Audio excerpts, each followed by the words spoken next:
morning everyone, lalong-lalo na dyan sa Pilipinas, mga mahal ko. Lahat ng nasa Pilipinas, mahal ko. Lahat ng mga OFW, mahal na mahal ko kayo. God bless you all. Ang topic na ito is about swerte. Swerte.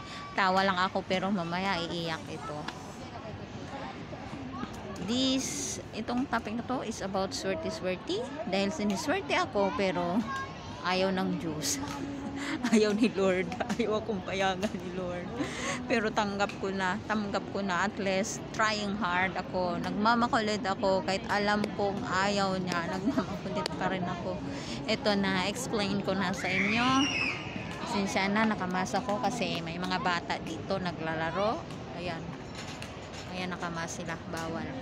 Tsaka mahal yung ano dito pag nahuli ka, 15,000 to 30,000 ang pag nahuli ka.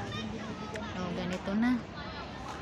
Itong taon na to ang pinakaiba sa akin. Pinakaiba kong naramdaman. January midnight, sabi ko talaga sa pamilya ko, nagpaalam ako sa kanila, wag na muna akong tawagan kasi gusto ko mag-isa, gusto ko munang concentrate, magdasal, gusto ko munang tahimik. Ayun.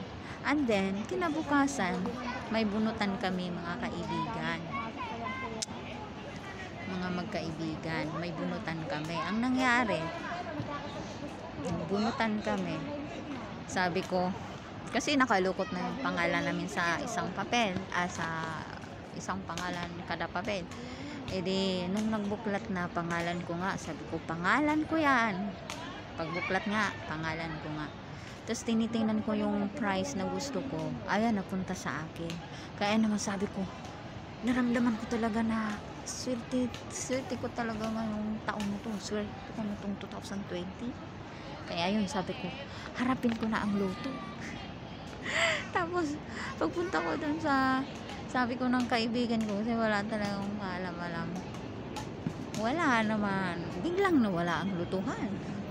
Hindi na naman. Hindi ako nagpagtaya. Kasi wala na nga, sabi ko. Kasi pagdating naman doon, renovation na pala. Sinira na. So, wala na. Kinalamutan ko na yon, sabi ko. Okay. Pero, diretso tayo. Dito tayo sa November na. November 1, may bagyo sa Bicol, diba? Bagyong Rolly. Hindi, bagyong Rolly. Nasasaktan talaga ako. Umiyak ako. Nasasaktan ako sa nangyari sa Pilipinas. Dagdagan pa yung kasunod. Ulysses ba yun? Yung pangalawang bagyo, yung Sioni, hindi natuloy. Ako noon, nag-special prayer. Itong Ulysses, hindi ko alam. Dahil yun yung pag-umpisa ko ng YouTube, yung bagyong Rolly at saka yung Ulysses. Kaya hindi ko nabantayan. Kaya sa ngayon, tinigil ko ng 2 weeks, diba? Hindi na ako nakikita. Tinigil ko dahil sa mga masamang kalamidad sa Pilipinas. Concentrate naman ako sa nasasaktan ako sa nangyari.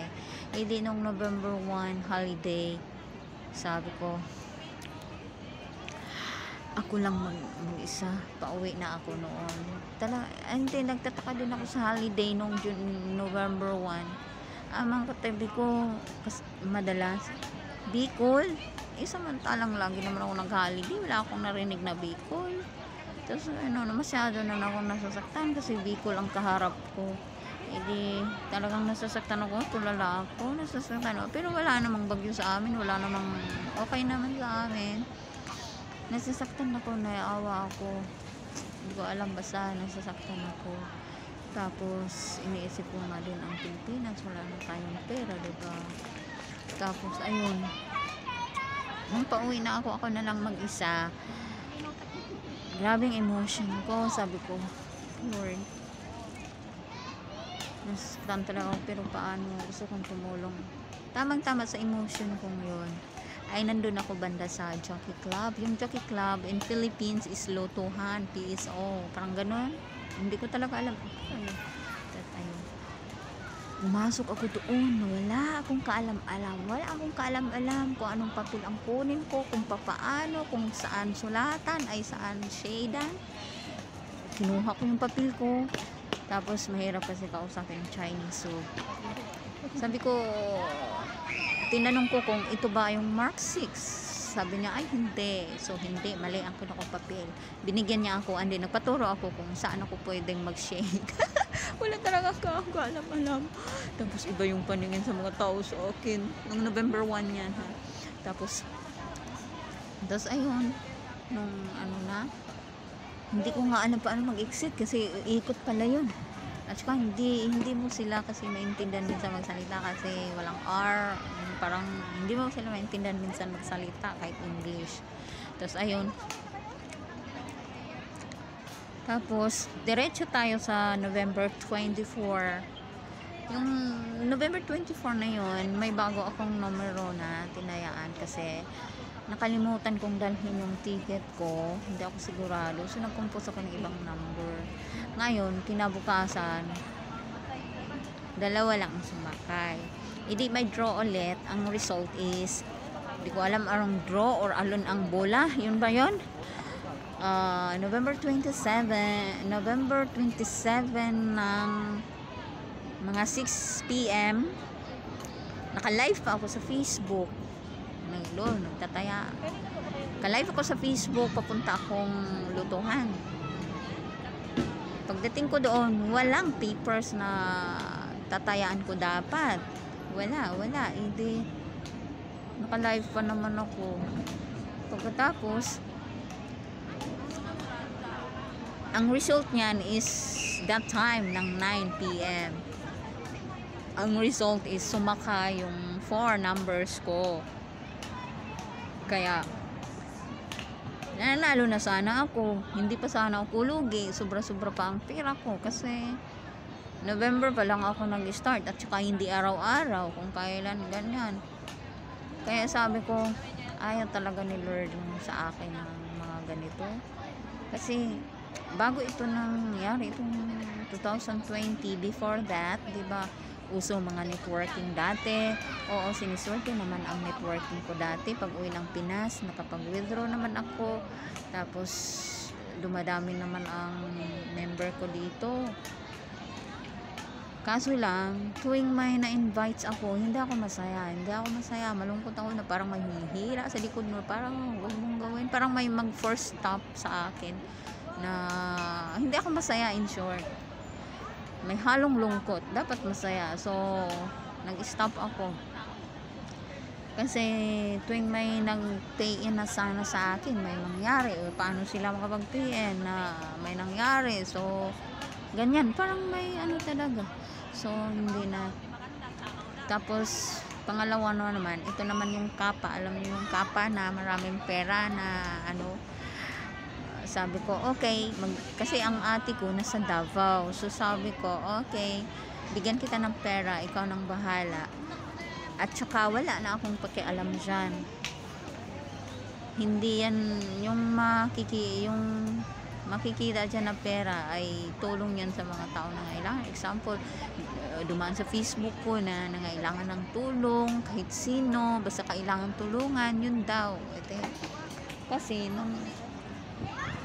nung maliit pa lang ako, yun na talagang sinusulat ko sa papel na sabi ko, Lord, kailangan kong tumulong sa lahat ng nangailangan ng tulong. Pero paano? So, sinusulat ko yan habang tumutulo ang luha ko. Pero sa ngayon, nakuha ko na ang sagot.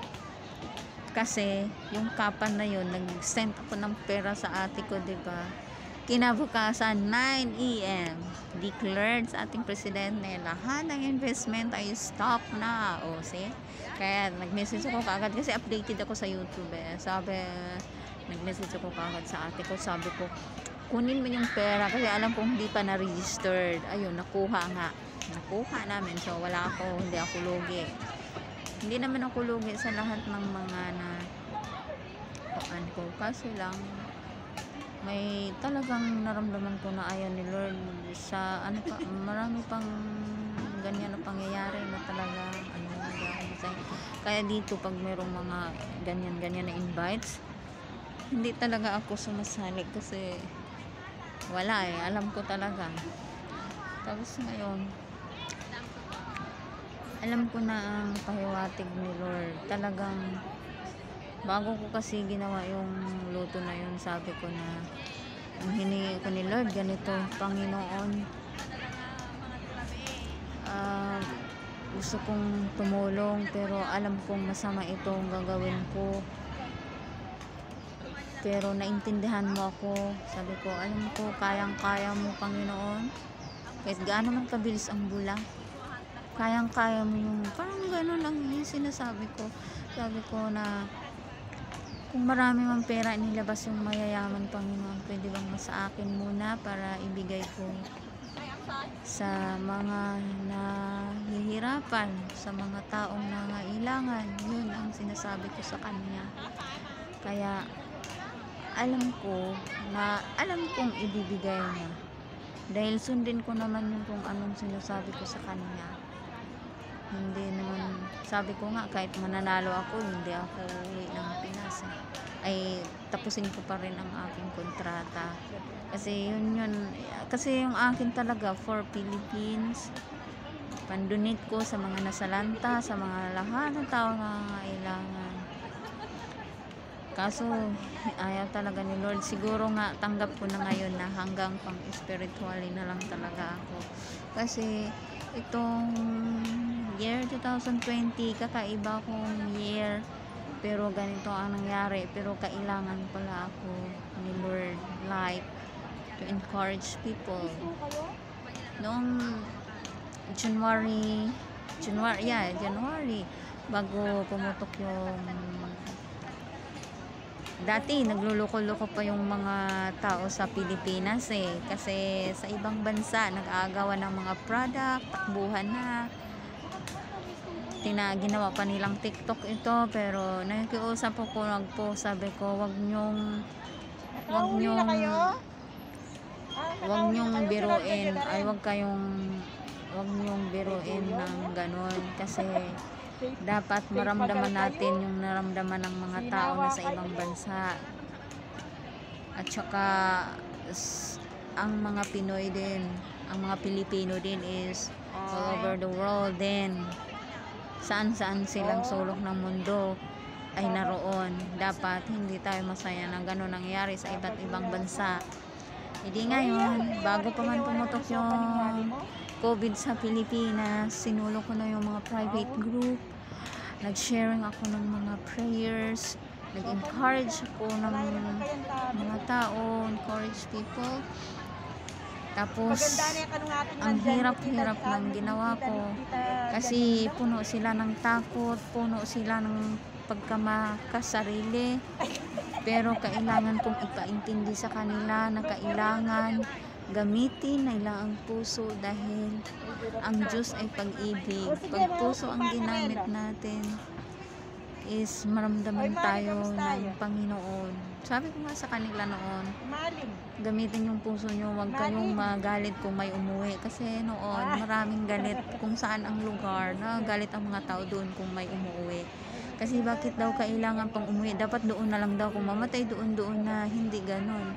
Sabi ko nga sa kanila, kung nandyan pa lang ako sa Tacloban Airport, gusto kong yakapin lahat ng mga OFWs, dahil masaya ako na nakauwi sila, masaya ako na makasama nila ang buong pamilya, mga mahal nila, kaya damang-dama ko sila. Kaya yun ang sinasabi ko sa kanila.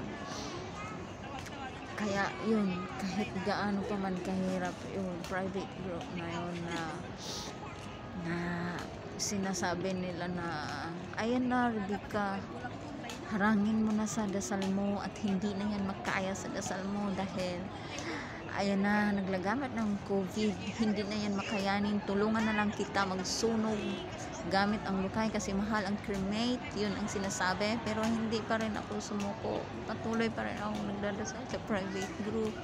Tapos yung sa pagdadasal ko na yun, at saka sa ngayon, naintindihan na nila, nag-type na lang sila ng amen, kasi alam nilang ang takbo ngayon sa pandemya sa amin. God is good all the time talaga. Alam ko na Ngayon wala nang pangamba. Kasi yun talaga naman ang dapat gamitin ni puso, dahil ang Diyos ay pag-ibig. Number one, dahil makikita natin ang kaharian dito sa lupa, yung punong-puno sa pag-ibig, pusong maligaya at pusong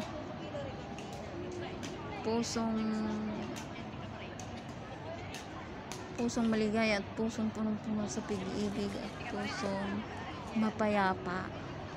Dahil puso talaga, dahil ang Diyos ay puno sa pag-ibig. Grabe, speechless ako. He saved us. He died on the cross. Tapos pag humble kasi, number one, pag humble ka kasi, number one, maraming benefits na makukuha sa katawan mo, like maging mabait ka sa kapwa mo, mabuti kang tao pag humble ka. Kasi pag humble ka, naintindihan mo yung nakikita mo, naririnig mo, at maintindihan mo yung, alam mo yung tao na nahirapan siya, na maramdaman mo ganun. Kaya sabi ko nga sa kanila, pag puso, makikita mo ang Diyos gamit ang puso mo. Hindi, yun ang sinasabi ko sa kanila. Dahil pag humble ka talaga, speechless na talaga ako. Galit na galit ako sa mayayaman, galit na galit ako sa mayayaman na mayayabang, galit ako sa mga taong mayayabang. Dahil, at saka lalo na sa panahon ngayon, tinutulig sa yung Katoliko, kahit magkaiba man yung religion natin, please, magmakaawa ako, wag na kayong maghusga, dahil ang Diyos namin ay buhay-buhay. Ang Diyos namin hindi patay, ang Diyos namin hindi rebulto, ang Diyos namin sa ngayon ipinaglaban ko si Mama Mary. Sorry na sa hindi Katoliko, pinaglaban ko ang faith ko, si Mama Mary talaga, ang role niya sa atin bilang isang ina, napakahirap ang role bilang isang ina. Kahit dito sa pamumuhay natin, mahirap. Pag nakasala yung anak niya, kausapin yung ama upang maayos lang ang pamilya. Ang ina ang nakikiusap sa kanyang husband pag nakasala yung kanilang anak. Kaya ang role ni Mama Mary na kinakasuklaman ngayon sa ibang religion,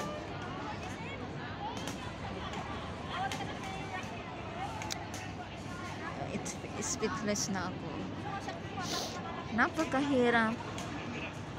Ang role ni Mama Mary ay inilapit niya tayo sa Diyos. Inilapit niya tayo sa Diyos. Yun ang role niya. At saka dati pa talaga, mahilig na talaga ako mag-rosary. Hindi nawala sa akin ang rosary kahit saan ako.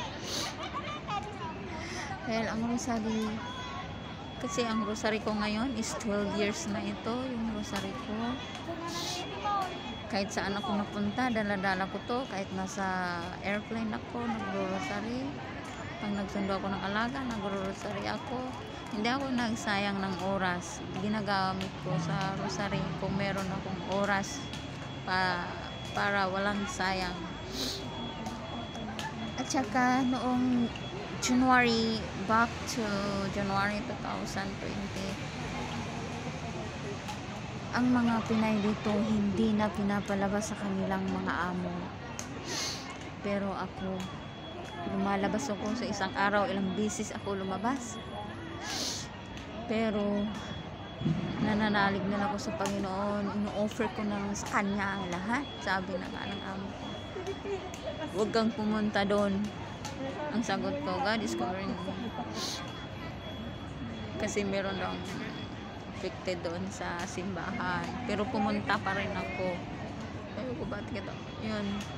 Kaya nga, OFW ako na parang ang takot sa ibang OFW, pangamba sa isang W ay inis ako na sa puso ko. Na, yun, para ganun ka. Kaya ako, alam ko ma-regulate ni Lord ang lahat, kasi si Lord naman talaga ang regulator, powerful, and savior sa lahat ng oras. Siya lang talaga dapat.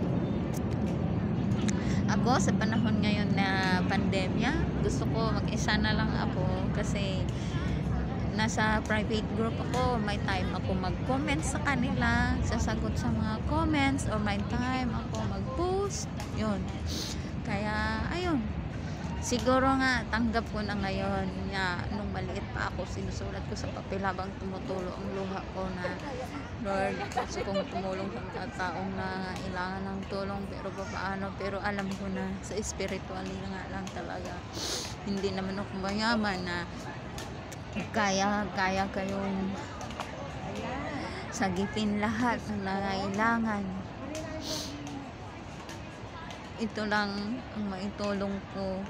Kaya lalo na pag uwi ko sa amin, marami akong videos. Sa ngayon busy pa kasi mahirap din naman ang sitwasyon ko dito, pero in God's power ay kayang-kaya ang lahat. Kaya sa mga OFW, kapit lang tayo. Hindi madali. Akala nila pag nasa abroad ka, marami ka ng pera. Wala. Kasi lalo na pa, meron, konti. Lalo na pag-isipan natin, malaki ang sweldo. Pero, maliit, kahit man lang makapag-deposit ka buwan-buwan 10,000, hindi mo magawa. Lalo na pag napagmahal ka. Alam mo, kailangan, may nangailangan kapatid mo, may nangailangan ganyan. Kahit hindi ka napagsabihan, basta alam mong kailangan ka, automatically na yun. Kasi mapagmahal ka, ganun. Kung makasarili ka na nasa abroad, makapag-ipon ka, pero wala kang blessings, yun na lang isipin natin. Pag nagbigay ka, ang blessings na babalik sa'yo ay mas marami. Kunti man ang naibigay mo, taos-pusong pagbibigay, mas dadami ang blessings na babalik sa'yo. If you believe in God, na walang halong himumuot sa puso ang pagbigay, taos-pusong pagbibigay, maraming blessing. Kaya siguro tanggap ko na hanggang to encourage people na lang talaga ako. Kaya abangan nyo yung iba kong video. Next, mayroon na akong editor. At saka, ngayon, busy pa. Tsaka, tinigil ko yung YouTube ko kasi tingnan nyo, kailan pa yan nag-upload. Tinigil ko yun kasi dahil nga sa mga nangyari sa Pilipinas. At saka nasa Catholic Defender ako, pinaglaban ko yung faith ko. Alam ko hindi patay ang Diyos ko, hindi rebulto ang Diyos ko, hindi. Buhay na buhay ang Diyos ko, nadamang-dama niya tayo, kitang-kita niya tayo, kahit mag-iba man ang pangalan natin, kilalang kilala niya tayo. Siya nga ang creator, di ba? Kaya hindi mo malinlang ang Panginoon. Kaya sa ngayon, nasa Catholic Defender ako. Pinaglaban ko. Napakahirap ang role ni Mama Mary, pero alam nyo, pag minahal nyo si Mama Mary kasi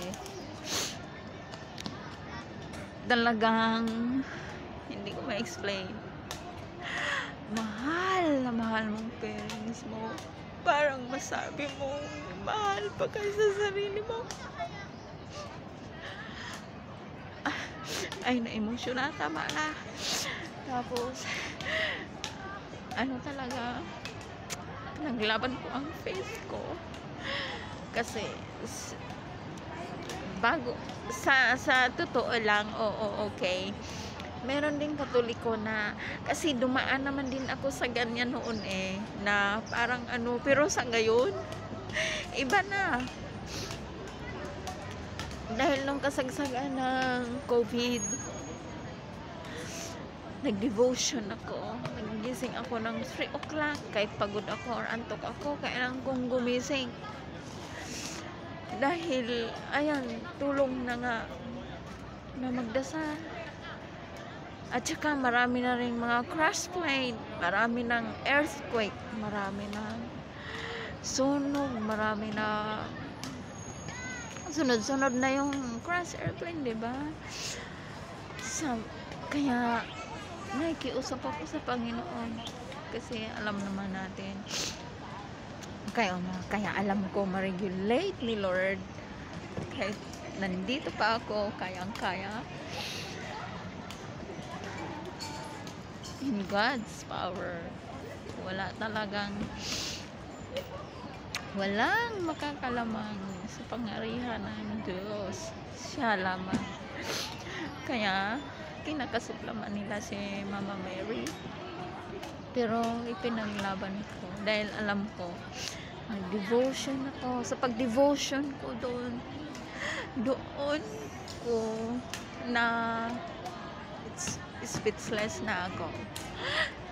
Sa ngayon, ang pinakaayaw nila ng Eucharist miracle ay yung Eucharist sacrament. Kaya sa Catholic Defender, pinaglaban ko yung Eucharist miracles. Bago nangyari yan kay Saint Carla Agotis, ipinaglaban ko na yan. Na bakit